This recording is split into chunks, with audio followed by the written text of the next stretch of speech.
Well, thank you for a very nice lecture. My apologies. Merci beaucoup. Excusez-moi, je parle un petit peu le français. Donc, je pourrais éventuellement répondre aux questions qui sont posées en français, mais mon français est largement insuffisant pour donner mon enseignement en langue française. Je vais donc vous parler brièvement des nouvelles méthodes utilisées pour concevoir des matériaux par voie informatique et ensuite en laboratoire. Mais comme le professeur, j'aimerais vous expliquer pourquoi les matériaux jouent un rôle si important. En 1973, souvenez-vous, c'était la situation telle qu'elle existait aux États-Unis. L'on se souvient tous de la crise du choc pétrolier. Peu de personnes se souviennent des raisons. Pourquoi? Mais essentiellement, il s'agissait d'une crise politique. Le monde arabe avait envahi l'Israël, qui avait mené un combat. Essentiellement parce que les États-Unis ont aidé Israël, le monde arabe a décidé d'arrêter de mettre du pétrole à leur disposition pendant plusieurs semaines. Donc c'était la véritable raison pour le choc pétrolier. Vous pourriez penser que cela remonte à fort longtemps. Mais si vous regardez les informations, le 7 septembre, le Japon a arrêté le capitaine d'un navire chinois. Il y avait une partie de l'océan entre le Japon et la Chine qui fait l'objet d'une dispute entre les deux pays. Quand les Chinois font de la pêche là-bas, ils ont été arrêtés par les Japonais. Et souvenez-vous de ce qui s'est passé ensuite. Le 22 septembre, la Chine a bloqué tous les envois de terres rares vers le Japon. Et pourtant, ce sont des éléments essentiels pour le Japon, utilisés pour des batteries, pour des aimants permanents, pour des moteurs électriques à haute performance. Et vous savez ce qui s'est passé après? Le Japon a relâché le capitaine. 2 jours plus tard, les expéditions de métaux, de terres rares ont redémarré pour le Japon. Donc encore une fois, c'est une situation où les ressources et les matériaux sont utilisés de manière purement politique. C'est tout à fait comme pour le pétrole. Cela pose problème parce que, comme le professeur Tarascon nous a indiqué à plusieurs reprises, pour passer d'une économie basée sur le pétrole ou le pétrole, eh bien, pour aller vers une économie à énergie propre, il faut énormément d'inventions. Regardez tous les problèmes d'énergie propre et vous allez voir que le problème essentiel, c'est les matériaux. L'hydrogène pose de nombreux problèmes, dont principalement le fait que nous sommes très mauvais pour stocker l'hydrogène. Nous n'avons pas de bons matériaux pour ce faire. Depuis les années 70, nous n'avons pas fait d'avancées pour ce qui est de notre performance pour le stockage d'hydrogène. Il y a d'autres matériaux intéressants. Par exemple, l'éclairage à l'état solide, cela pourrait réduire notre budget énergétique énormément si on remplaçait des ampoules normales par cette technologie. Thermoélectrique, le professeur Tarascon en a parlé, j'y reviendrai, des panneaux solaires, mais en fait, il y a toujours un problème. Je vais donner un exemple. Le photovoltaïque, le prix d'un panneau photovoltaïque, pourquoi si élevé? C'est le coût de la fabrication de panneaux. Donc la seule raison pour laquelle on a besoin d'avoir des matériaux plus efficaces, pourquoi avoir besoin de matériaux plus efficaces? Parce que le soleil, eh bien, c'est une ressource gratuite. Donc l'efficacité ne compte pas s'agissant d'une ressource gratuite. Mais c'est important, parce que si j'ai un matériau plus efficace, je dois fabriquer moins de panneaux pour obtenir un rendement énergétique donné. Donc l'efficacité joue un rôle essentiel pour réduire le prix. Si on crée des photovoltaïques avec plus d'efficacité, on pourrait réduire le prix des panneaux photovoltaïques. Pour le thermoélectrique, on en a déjà parlé, enfin le professeur Tarascon, on en a parlé. Il y a énormément de chaleur perdue dans ce monde. Quand on produit une chaleur inférieure à 400 ou 500 degrés Celsius, on le rejette. Les centrales utilisent des chaleurs très importantes. Tout ce qui est inférieur à cette température, on ne sait pas quoi en faire, parce que ce n'est pas efficace de créer une centrale pour cela. Thermoélectrique pourrait convertir la chaleur. La BMW a réalisé c'est qu'il se met autour du convertisseur catalytique dans votre voiture. Le convertisseur catalytique, c'est le point le plus chaud de la voiture. C'est la partie après combustion, s'il y a de combustible qui n'a pas été brûlé auparavant. Donc cette chaleur est perdue. Il y a beaucoup d'autres exemples de ce que l'on pourrait faire avec la thermoélectricité. Il n'y a qu'une seule raison pour laquelle il y a peu d'énergie thermoélectrique dans l'industrie, c'est qu'on a besoin d'avoir des meilleurs matériaux avec une meilleure conductivité, des meilleurs matériaux. Mais on pense souvent à ces problèmes solaires, piles et autres, mais il y a beaucoup d'anciens problèmes classiques où on doit s'améliorer pour pouvoir réduire le CO2. Par exemple, la fabrication de ciment. Il y a 2 ans, quasiment 10% de la production de CO2 en Chine provenait de la fabrication de ciment, parce que le ciment contient de l'oxyde de calcium qui est utilisé avec des carbonés de calcium, ce qui génère du CO2, un molécule CO2, et deuxièmement parce qu'il faut le chauffer pour décomposer le carbonate de calcium. Donc c'est un vrai problème de matériaux. Si on pouvait fabriquer du ciment avec l'équivalent, un oxyde de manganèse que l'on peut trouver dans la nature, on aurait alors un ciment sans CO2. Le ciment pourrait même absorber le CO2. La fabrication d'acier, aujourd'hui, c'est fait avec le carbone qui aide à réduire le fer. Et un vingtième de l'énergie primaire au monde provient de la fabrication d'acier. Énormément de CO2, un demi-kilo de carbone par kilogramme de fer utilisé. Donc, il y a de plus en plus de travail aujourd'hui pour savoir si on peut fabriquer du fer de manière électrolytique, comme on peut le faire avec de l'aluminium. On le fabrique à partir de l'électricité, mais l'électricité doit être fabriquée sans CO2, mais tout au moins ce serait une façon de fabriquer des matériaux sans production de carbone. Donc, voilà de bonnes nouvelles.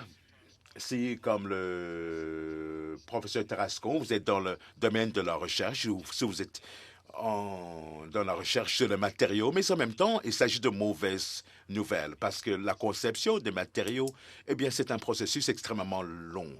En moyenne, à partir de la conception en laboratoire jusqu'à la commercialisation, cela prend 18 ans en moyenne, beaucoup plus que pour l'industrie pharmaceutique. On se plaint du fait qu'il faut des années pour commercialiser un médicament, mais c'est encore plus long pour les matériaux. Les piles, les lithium-ion ont commencé à être développées. Au début, c'est des années 70. Le premier papier, document de recherche, a été rédigé en 1976, mais le travail a continué, a commencé déjà au début des années 70. Et la commercialisation a démarré sérieusement avec Sony simplement en 1991, donc 18 à 20 ans avant la commercialisation. Les superconducteurs à haute température, inventés en 1986. Aujourd'hui, la commercialiser n'a pas tout à fait commencé.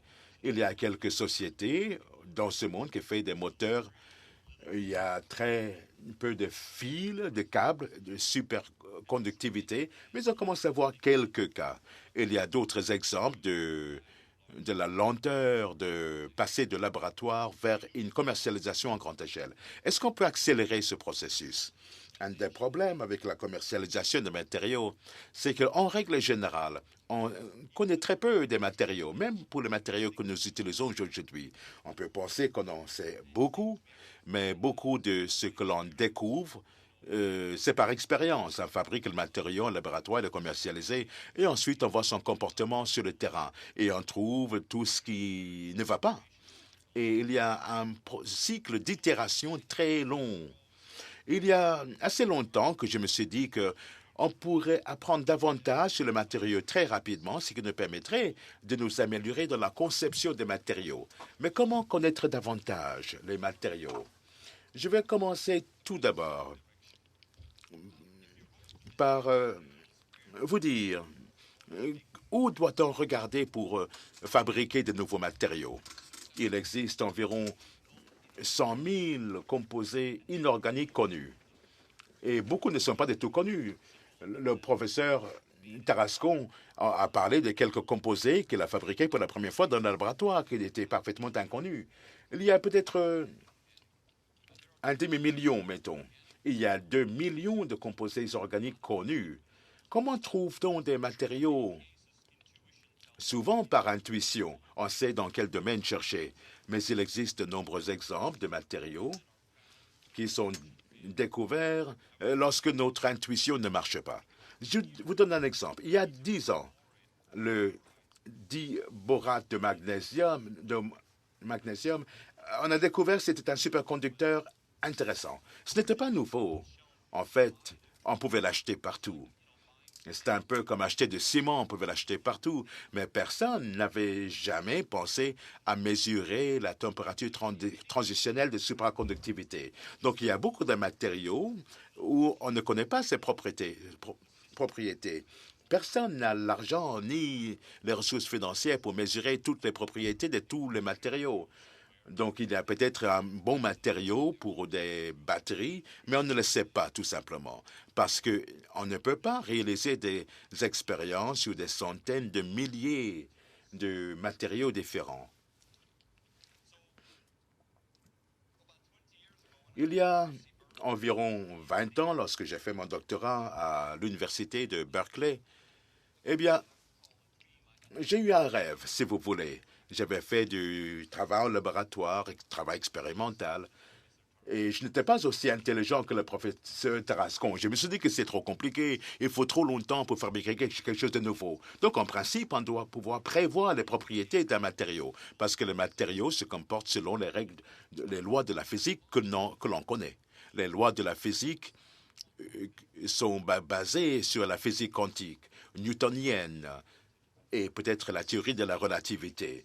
Avec cette équation sur 3 pieds, plus la théorie de la mécanique statistique qui nous permet de connaître le comportement en température, on doit pouvoir prévoir le comportement d'un matériau en principe. Si vous me dites que je vais mélanger le fer, le soufre et le fluor, je devrais pouvoir vous dire si c'est un bon matériau pour une batterie ou si c'est une bonne superconductivité. Mais en fait, c'est un peu plus difficile parce que ces équations, on ne peut pas toujours les résoudre de manière exacte. Mais il se trouve que ce n'est pas là le véritable problème. Je vais vous montrer qu'avec des algorithmes et la puissance des ordinateurs, ce n'est plus le problème. C'est plutôt un problème d'apprendre à se poser les bonnes questions, apprendre où on va regarder et quelles questions va-t-on se poser sur ce matériau. Je vais donc vous présenter comment on le fait et je vais vous donner quelques exemples de où cela nous mènera. La raison pour laquelle l'informatique joue un rôle essentiel, c'est parce que tout ce que vous pouvez faire dans un ordinateur ou avec un ordinateur, eh bien, coûte moins cher, bon marché. Aujourd'hui, c'est très peu coûteux. Tout ce que l'on peut faire avec un ordinateur, on peut modifier même la chimie très rapidement. Si je voulais jouer avec le cuivre plutôt que le fer ou le vanadium, c'est très simple. Mais ce que nous avons aussi compris, c'est que tout ce peut être traité par informatique peut être dimensionné. Si je le fais une fois, je peux le faire un million de fois. Et je vais vous montrer vers la fin comment ça nous amène vers le projet de génome chez le matériau et comment nous sommes en bonne voie pour faire de l'informatique sur quasiment tout, si j'exagère un peu. Voici mon seul slide sur ma théorie. Il s'agit de résoudre cette équation.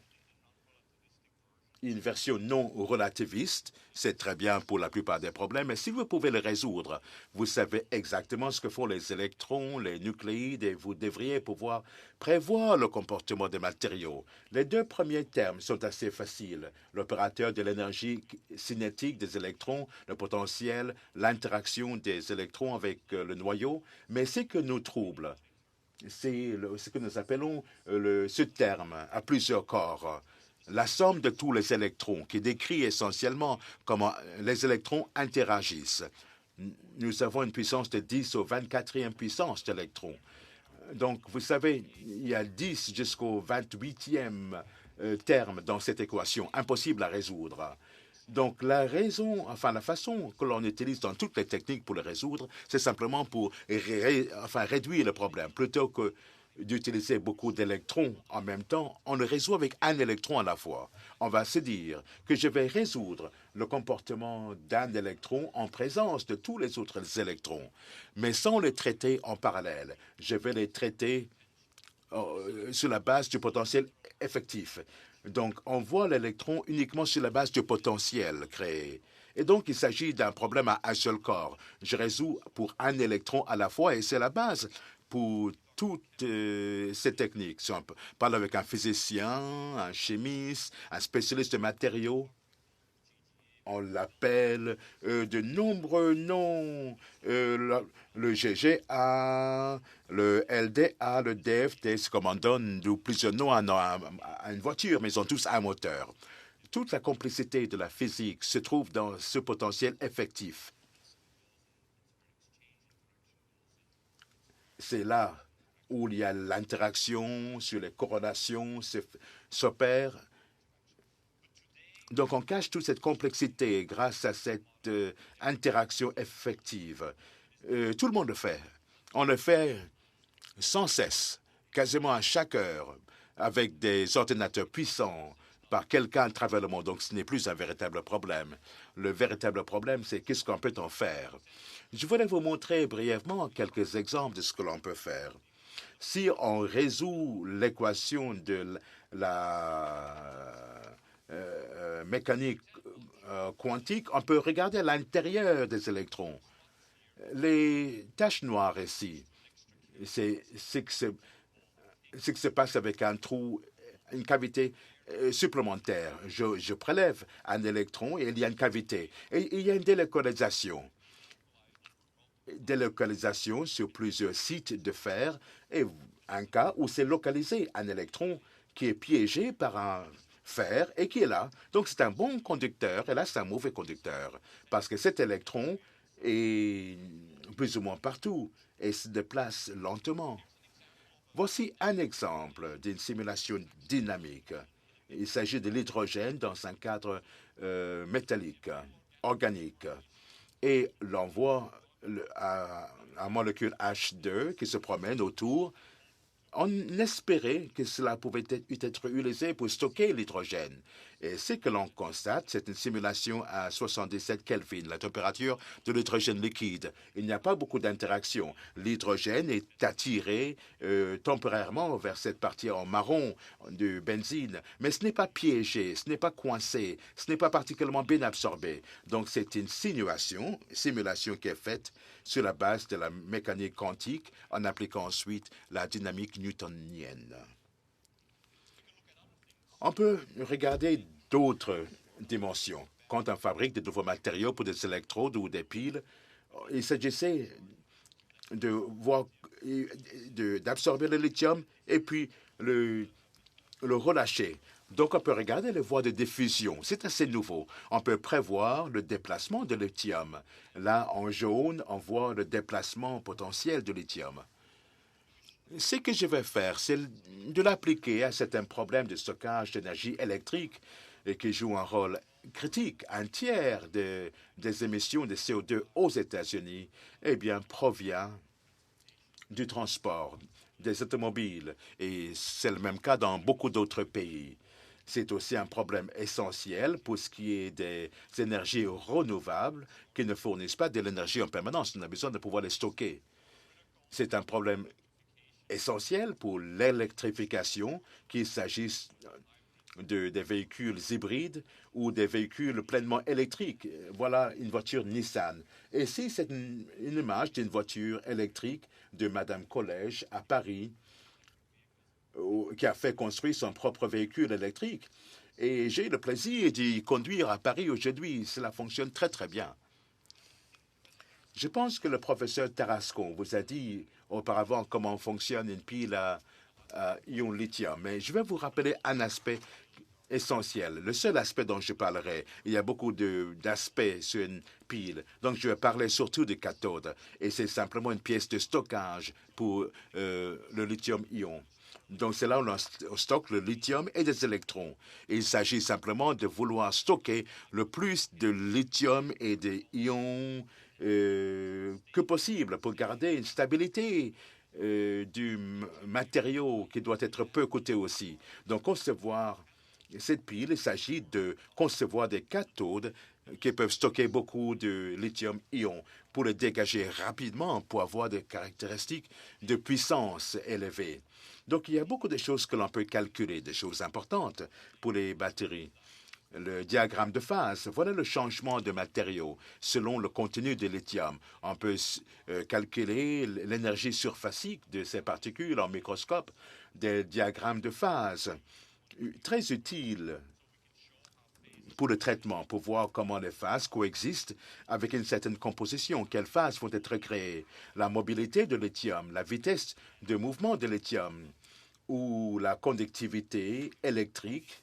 Donc, ce sont tous des prévisions. Mais est-ce qu'on peut tout mettre ensemble et concevoir un nouveau matériau? Tout d'abord, un exemple classique, c'est comme cela qu'on le faisait jusqu'à il y a quelques années, on le fait maintenant un à la fois.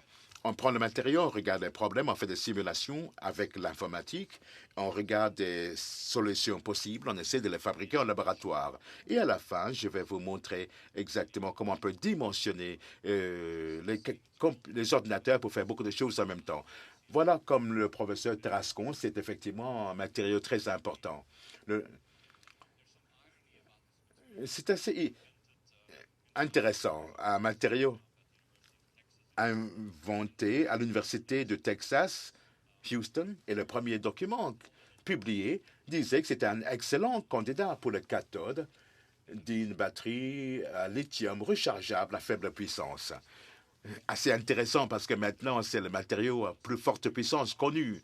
Donc, ce matériau a commencé comme un matériau assez pauvre. Et c'était intéressant simplement parce que potentiellement, il était peu coûteux et la chimie des phosphates est assez peu coûteuse et c'était assez sûr potentiellement. Mais on pensait que non, c'était une faible puissance.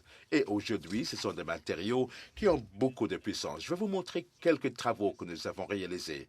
En tant que théoréticien, avec l'apparition de ce matériau, on a regardé l'assimilation de lithium.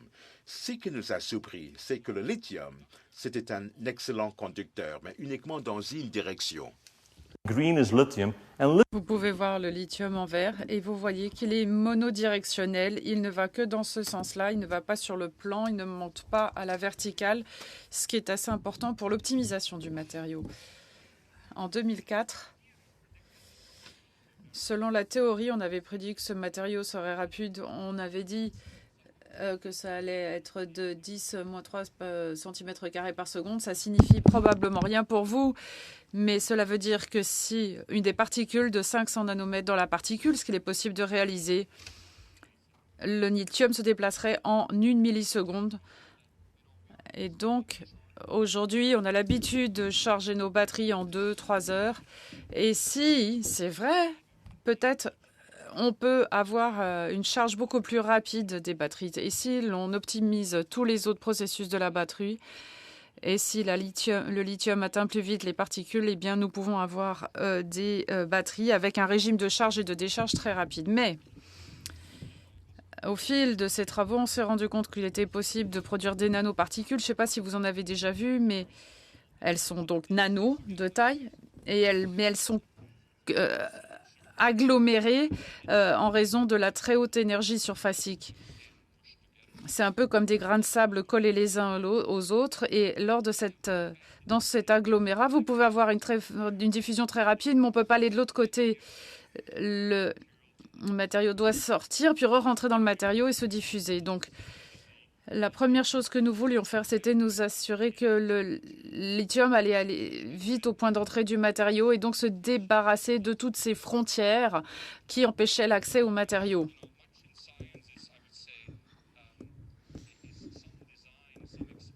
il y a l'expérience, la conception, la réflexion en sciences, et puis il y a aussi la chance et l'intuition. Et on avait travaillé sur ce diagramme de phase, de lithium, de phosphate d'oxygène. C'est pas la pyramide du Louvre, mais j'aime bien cette pyramide parce qu'elle nous montre comment ces phases coexistent lorsque l'on associe les différents éléments en proportions différentes. Voici une version plus simple de ce diagramme en conditions de réduction avec un certain rapport d'oxygène dans l'atmosphère. Vous voyez qu'avec les phosphates, ici, le peut bien exister avec Li4P2O4. Et ce sont des métaux de non-formation de verre, particulièrement ces deux-ci, qui sont des bons conducteurs ioniques. Donc on s'est dit, il nous faut des bons conducteurs ioniques autour de la particule. Donc on va faire le particule non pas avec cette composition, mais avec une composition en stoichiométrie qui est un petit peu entre les deux. Voici un exemple ici de une microscopie de très haute résolution. On en est un matériau de 5 nanomètres. Vous voyez le matériau qui contient le lithium avec les stries qu'on a vues, les plans. Et vous avez ici 2 cristaux de types différents. Et entre les deux, vous avez cette masse amorphe très importante aussi à la surface. Et ce matériau amorphe permet au lithium, nous pensons, d'évoluer très rapidement dans les canaux de conduction. Il y a beaucoup de données ici sur cette planche. Vous avez ici les courbes de décharge rapide. La courbe de 20 secondes, c'est une décharge en 20 secondes en fait. Donc, il peut livrer toute son énergie en 20 secondes et se charger pendant la même période. Donc, une densité de puissance très élevée. Donc, on pourrait transformer votre voiture en Ferrari étant donné la puissance du matériau. Donc, en principe, il est possible d'obtenir de plus en plus en repoussant les limites. Vous avez ici 3 secondes représentées de décharge et 3 secondes de charge, avec un tiers de la capacité de la batterie qui est libérée en 3 secondes. On peut le faire à l'échelle de laboratoire. C'est des échelles extrêmement petites. Maintenant, faire une montée en puissance, c'est difficile parce que les batteries aujourd'hui sont conçues pour être chargées en 1 ou 2 heures. Donc, tous les composants des batteries sont conçus pour des courants faibles. Si vous voulez la même quantité d'énergie dans cette batterie, il vous faudrait une énorme quantité de courant. Il faut refaire la réingénierie de vos batteries et changer l'alimentation aussi, parce qu'on ne peut pas changer les lois de la physique. Si on veut faire plus vite venir l'énergie dans la batterie, il faut une tension beaucoup plus élevée et un courant plus fort. C'est une véritable gageure dans ces cas-là. Donc voilà cet exemple de conception, mais j'aimerais vous montrer ce qui m'occupe aujourd'hui au laboratoire et qui m'enthousiasme énormément. Je vous ai montré qu'il était possible de faire des calculs, d'informatiser cela, de faire des simulations pour énormément de matériaux. Et donc maintenant, on sait que ça peut passer à une échelle supérieure. Et est-ce qu'on peut le faire dans le non-univers des matériaux inorganiques? C'est-à-dire, peut-on informatiser, calculer les propriétés de tous les composés connus.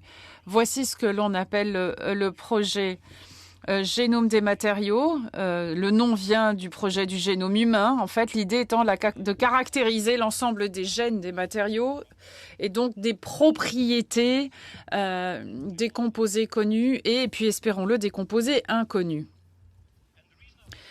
Et la raison pour laquelle je me penche sur ce chapitre de mes recherches, c'est que lorsque l'information est à meilleur prix, elle est moins chère, les gens travaillent de façon différente. Si vous devez travailler 1 mois dans un laboratoire pour trouver le bon matériau, vous n'allez pas chercher de façon aléatoire trop souvent. Si je vous dis que ça va vous prendre 30 secondes, imaginons qu'on est dans un monde où ça prend 30 secondes, eh bien, la recherche se fait de façon différente. Internet nous a montré que c'était possible puisque l'information est facilement accessible. Elle ne crée pas pour autant de la connaissance, mais vous pouvez connaître toutes les traductions, les lois de la physique, toutes les dates historiques en 10 secondes en cliquant avec Google. Et aujourd'hui, on utilise de façon complètement différente que lorsqu'on allait consulter des ouvrages dans une bibliothèque. Donc, je pense que cela va nous permettre de trouver de nouvelles méthodes pour développer des nouveaux matériaux. Donc, quelques éléments techniques et ensuite, je vous montrerai des données. On a créé un environnement de calcul extrêmement rapide qui se compose de 3 éléments. C'est un peu les clous, les boulons et les vis du système. Cela permet de contrôler des milliers d'opérations de calcul en même temps. Le cœur de cela se retrouve ici. C'est une base de données gigantesque qui est sans précédent. Elle stocke tout ce qu'on sait sur les matériaux. Toutes les données expérimentales que nous avons pu formaliser et puis énormément de données de calcul. Et le 3e élément ici, c'est l'outil d'analyse, de traitement. Étant donné que nous avons beaucoup d'informations, nous avons des outils parfois complexes. Donc, j'ai un étudiant qui peut s'asseoir derrière un ordinateur et qui va dire « Je veux connaître tous les composés qui connaissent le molybdium, qui est coordonné par l'oxygène 6 fois, qui contient aussi du lithium, avec un O4 et la tension entre 3 et 4. » Voilà. Donc, on peut récupérer des données extrêmement complexes par ce type de recherche. Quelques planches maintenant sur le type d'information que l'on peut obtenir. Voici un tracé d'une tension d'une batterie par rapport à la capacité. Aujourd'hui, on se trouve à peu près dans cette gamme entre 150 et 200 et 3,5, 4 volts approximativement. Vous avez ici tous les oxydes qui ont été calculés, réunis en termes de capacité de tension. Vous avez tous les phosphates, tous les borates, tous les silicates et tous les sulfates. Ce tracé vous montre qu'il y a beaucoup de possibilités qui nous sont offertes ici. Par expérience, nous savons que les prédictions sont extrêmement précises. Donc, le problème de ce graphique, ce n'est pas la précision, les matériaux qui sont ici ou ceux qui sont à 5 volts là, et probablement proche de 5 volts. Mais ce n'est pas suffisant pour optimiser la batterie. On n'a pas uniquement besoin d'une capacité et d'une tension élevée, il faut aussi des matériaux stables. La capacité élevée est souvent associée à un manque de stabilité de la structure des matériaux. Et si vous voulez une tension élevée, parce que ça vous donne une énergie forte, il ne faut pas aller trop fort non plus, parce que s'il y a trop d'énergie, l'électrolyte va s'abîmer. C'est un peu comme l'eau. Si vous mettez 1,5 volts dans l'eau, ça sépare les molécules. Et là, vous avez aussi une limite. Si vous voulez mettre 5,5 volts, tout va exploser. Donc, on a des limites de chaque côté du graphique. Et puis, le lithium doit être mobile dans ces matériaux. Les électrons doivent être mobiles. Ils doivent être pas trop oxydés, sinon ils vont brûler l'électrolyte. Donc ça, c'est le premier tri, si vous voulez, le premier filtrage qui s'opère. On a donc besoin de méthodes pour prédire quelles seront les propriétés. C'est possible. Et si vous avez des matériaux complètement nouveaux, il faut avoir des méthodes qui vont prédire quelle sera la stabilité, la structure de ces matériaux. Ça va dépendre de la structure cristalline du matériau, de l'arrangement entre ces différents éléments. Si c'est un matériau tout à fait nouveau, on ne le sait pas puisque personne ne l'a mesuré. Donc, il faut prédire les propriétés et aussi la structure cristalline. J'ai travaillé avec l'éditeur de Nature et qui a parlé du fait qu'il était impossible de prédire les scandales, qui était un scandale de l'industrie.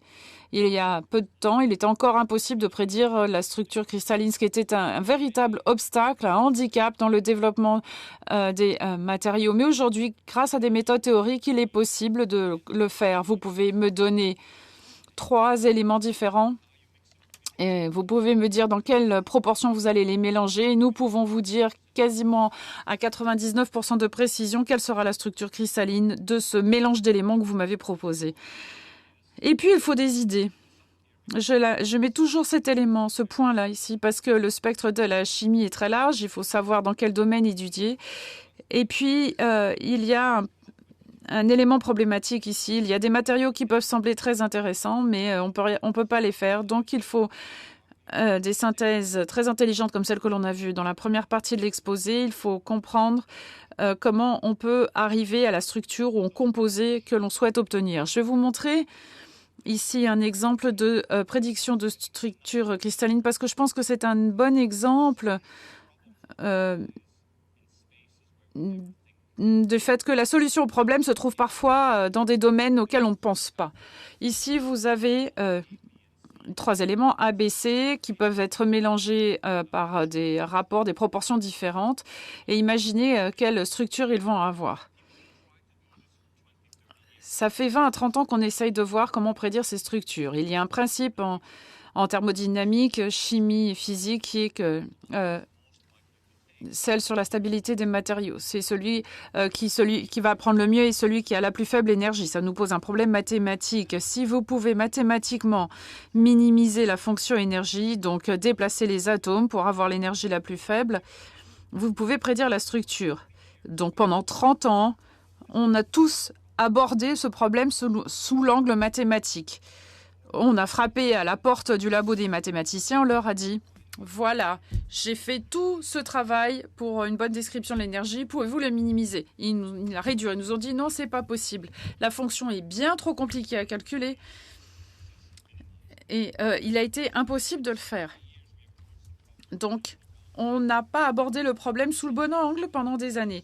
Et il y a 10 ans, un groupe de chercheurs dont je faisais partie a commencé à réfléchir de façon différente, tout à fait par hasard. Je participais au démarrage de l'Internet avec certaines entreprises, avec des jeunes pousses, des startups qui ont toutes fait faillite depuis. Mais bon, j'ai travaillé pour une entreprise qui essayait les films que vous allez aimer. C'est comme lorsque vous essayez Amazon, et quand vous vous réinscrivez pour acheter un autre livre, ils vous proposent des livres comme si vous allez aussi... ils allaient savoir quel DVD vous allez acheter. Lorsque vous avez acheté quelques livres, on vous demande si vous les avez aimés, pas aimés, quelques commentaires. Et en fait, ils recueillent cette information et vont faire une corrélation avec une grande base de données d'utilisateurs. Parce qu'ils ont déjà des informations sur des centaines de milliers de personnes. Si vous dites, par exemple, j'aime bien les policiers, les thrillers, eh bien, ils vont vous corréler avec un groupe de personnes qui les apprécient. Ils vont essayer de voir ce qu'eux, ils aiment et vont vous recommander ces ouvrages. Et ils le font de façon très intelligente. Et on se dit, ça pourrait être pareil pour les matériaux. La nature nous a montré des centaines de milliers de fois quelle était la structure cristalline qu'elle prenait pour des centaines de combinaisons chimiques. La nature nous a dit, voici la structure, et on les a toutes mesurées collectivement. Donc, on devrait connaître les règles des structures, puisque la nature l'a déjà produit de centaines de milliers de fois. Si on ne peut pas apprendre l'exemple à partir des centaines de milliers qui existent, ça pose un problème. Donc, on s'est dit qu'on pouvait résoudre le problème par les techniques d'intelligence artificielle au bout du compte. Et on l'a fait purement par apprentissage statistique, sans réduction, pas de loi de la physique, pas de chimie. On s'est dit, voilà, il y a un silo de centaines de milliers de structures. On va construire un outil intelligent qui va, à partir d'informations limitées au départ, nous aider. Ça peut être par exemple du fer et de l'oxygène ici. Il est possible que l'on connaisse certaines des structures qui sont là à 4. On les mélange selon certains rapports, mais on veut connaître les autres. Donc, cette méthode d'intelligence artificielle nous a dit « Ah, je vois que vous connaissez déjà pas mal ces structures. » Et mathématiquement, il déduit la physique de cela et va corréler aux règles de prédiction de structures cristallines qui existent sur la base de centaines de milliers de matériaux connus. Et en fait, cela s'est avéré à être beaucoup plus précis que n'importe quelle autre méthode de modélisation mathématique. Lorsqu'on associe cela, eh bien, dans 90% des cas, on a raison. On peut vous dire donc comment les atomes vont s'arranger, même sur des composés complètement nouveaux. Cela signifie que Aujourd'hui, nous sommes en mesure de prédire quels seront les nouveaux composés non découverts à ce jour. Et je vais vous donner un exemple. Nous pensions que on a voulu faire un petit jeu. On s'est demandé quels pouvaient être tous les matériaux AB, donc oxyde avec deux matériaux, comme sodium, fer, oxyde, sodium, fer, donc oxygène. On a pris toutes les combinaisons possibles dans les éléments et on a fait tous ces diagrammes de phase. Donc on a fait des milliers d'associations. On a essayé de voir s'il y avait des composés non découverts parce que on voulait voir s'il n'y en avait pas qu'on avait oublié qui existaient déjà dans la nature. Donc avec des milliers de calculs, on a trouvé 366 nous composés. Donc des oxydes AB. Donc beaucoup sont étranges, des chimies étranges, raison pour laquelle on les a probablement pas trouvés, mais certains m'ont étonné. Vous avez un oxyde de manganèse magnésium ici, donc c'est assez simple. Vous pourriez imaginer qu'on l'a déjà vu quelque part. Alors soit on se plante complètement, on se trompe complètement, ou alors on a trouvé un composé très intéressant. Voici la liste des prédictions est publiée. Elle est beaucoup plus longue que celle qui figure ici. Certains n'ont pas été étudiés. Et il y a des éléments, des informations de chimie très intéressantes. Ils sont systématiques aussi dans l'espace chimique. Et cela vous montre les domaines qui ont été inexplorés. En tout cas, qui n'ont pas été explorés de façon aléatoire, ce qui est assez intéressant à noter. Voici une comparaison intéressante. Ici, si vous regardez l'une des plus grandes bases de données, la base de données des structures cristallines inorganiques, vous avez ici les prédictions de nouvelles structures qui apparaissent chaque année. Et c'est surtout depuis les années 70 qu'une centaine sont découverts. Et voici ce que l'on a fait par informatique en 1 an, en fait en 6 mois. On a fait des vérifications fondamentales, mais on n'a pas fait les 366 vérifications. Ceci dit, voici ce que la mécanique quantique nous a apporté sur les questions de l'énergie. Alors, comment est-ce que cela peut nous aider dans la mise au point de composés pour batteries et accumulateurs? Donc, on avait listé les matériaux inorganiques pour les nouveaux composés de batterie. Il y en a 20 000 à présent qui ont été étudiés. Vous pouvez vous dire qu'au bout de 20 000, on aura peut-être trouvé quelque chose. On a quasiment retrouvé tous les composés de batterie, ce qui est assez encourageant. Cela a démontré notre méthode, mais c'est aussi très décevant, mais parce que l'on a découvert que beaucoup de choses étaient déjà sues et connues, parce que c'est un domaine de recherche qui a déjà 30 ans. Mais il y a quelques éléments nouveaux, néanmoins. Dans les calculs de tension, je vous les ai déjà montrés.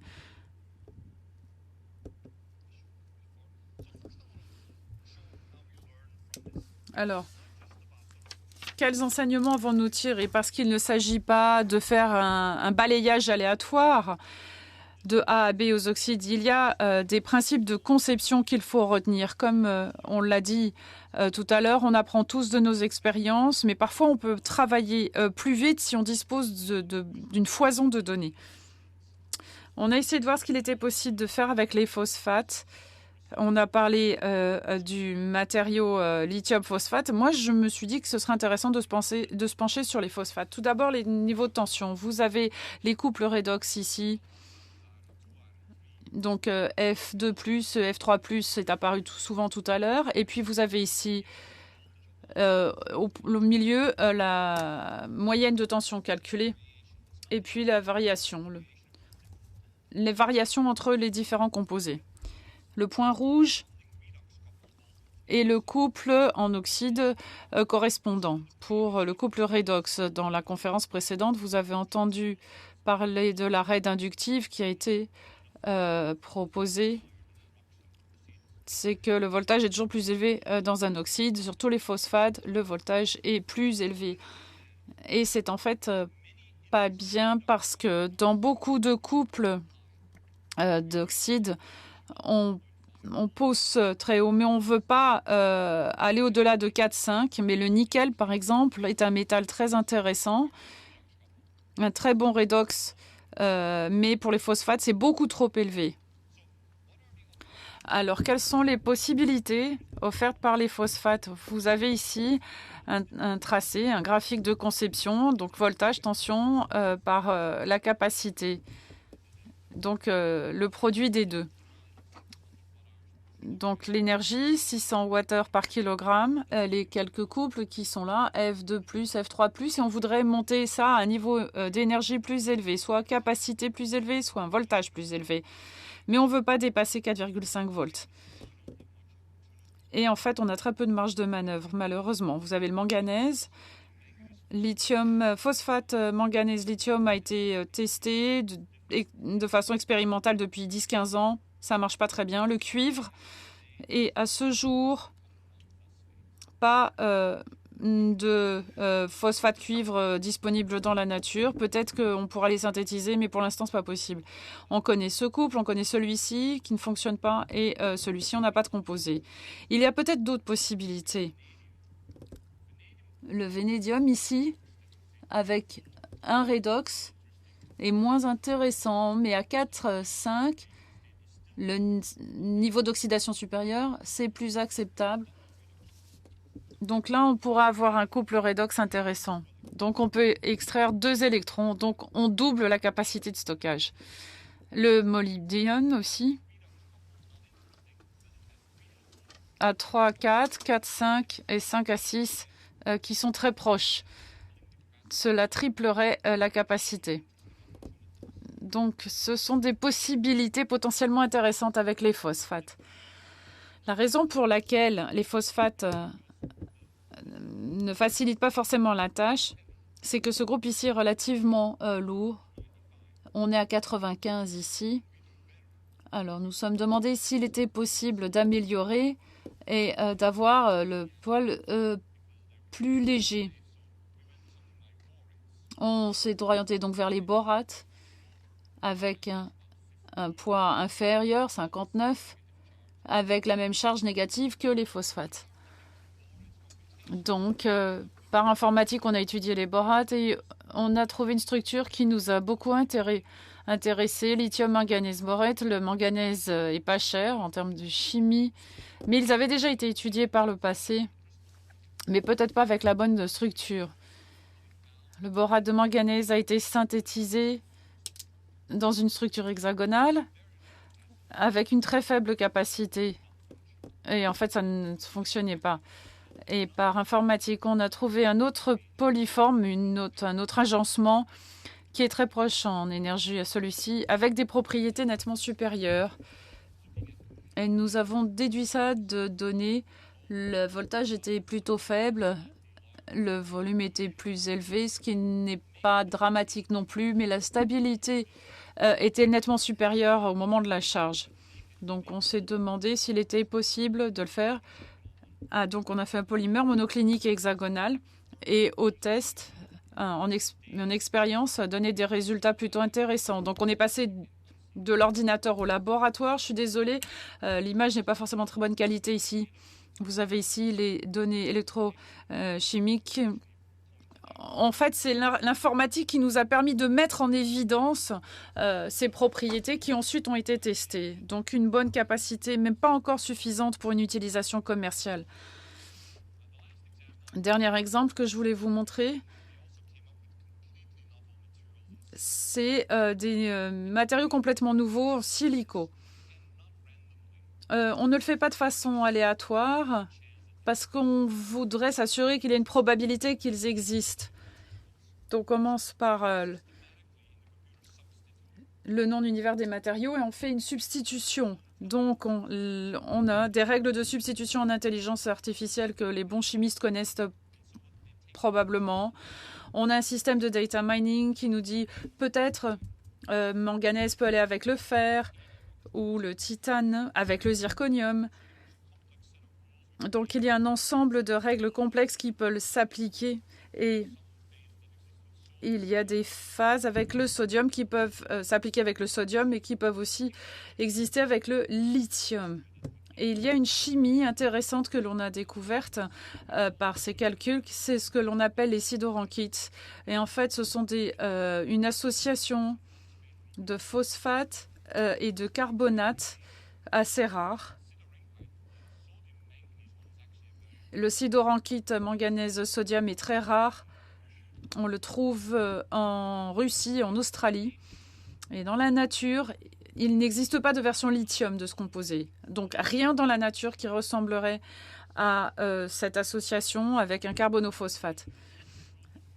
Nous avons vu que par nos calculs, ces matériaux réagiraient bien avec le lithium. Donc on a fait un carbonophosphate synthétique associé à des métaux de transition. Mais j'ai peu de temps, mais en tout cas, simplement pour vous dire que nous avons pu voir avec les conditions redox où se trouvait le voltage. Là, on a 2 électrons.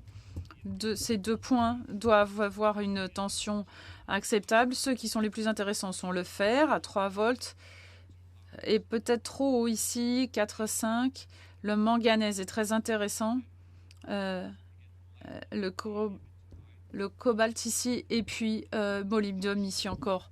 Et puis les autres que nous avons essayé de synthétiser, on a fait le premier carbonophosphate synthétique. Vous avez ici au nickel, au manganèse, au fer, et puis d'autres mélanges.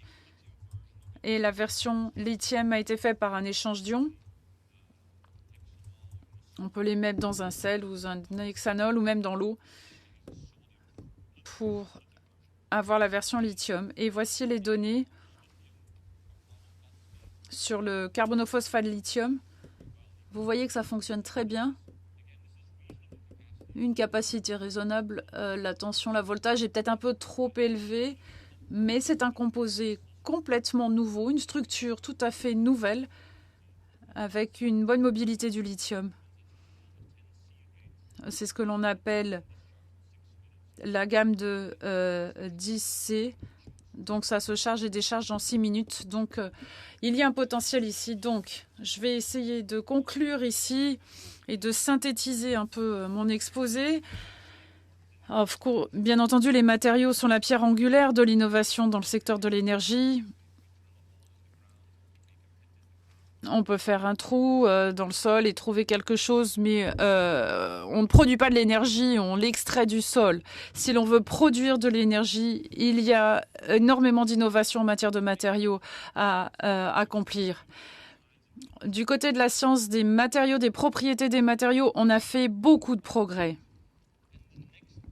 Et la grande prochaine étape sera une montée en puissance avec une industrialisation. Moi, je pense que d'ici 10 ans, lorsqu'on pourra vraiment calculer, informatiser toutes les propriétés des matériaux, c'est très difficile parce que pour l'instant, certaines propriétés ne peuvent être calculées. Je pense que on pourra faire entrer cela dans l'univers non chimique, c'est-à-dire que le professeur Tarascon un jour pourra dire « J'ai besoin d'une batterie avec un voltage de 4,2 volts et pourra avoir dans cette base de données ce qui est disponible. Il devra trouver des morphologies différentes, peut-être des précurseurs différents, mais je pense que on saura beaucoup mieux ce que nous voulons produire. Et c'est ce que l'informatique peut nous aider à faire. Lorsque je suis au laboratoire avec des assistants, on sait très souvent quelle sera la réponse pour ces matériaux. Et c'est une étape majeure qui a été franchie.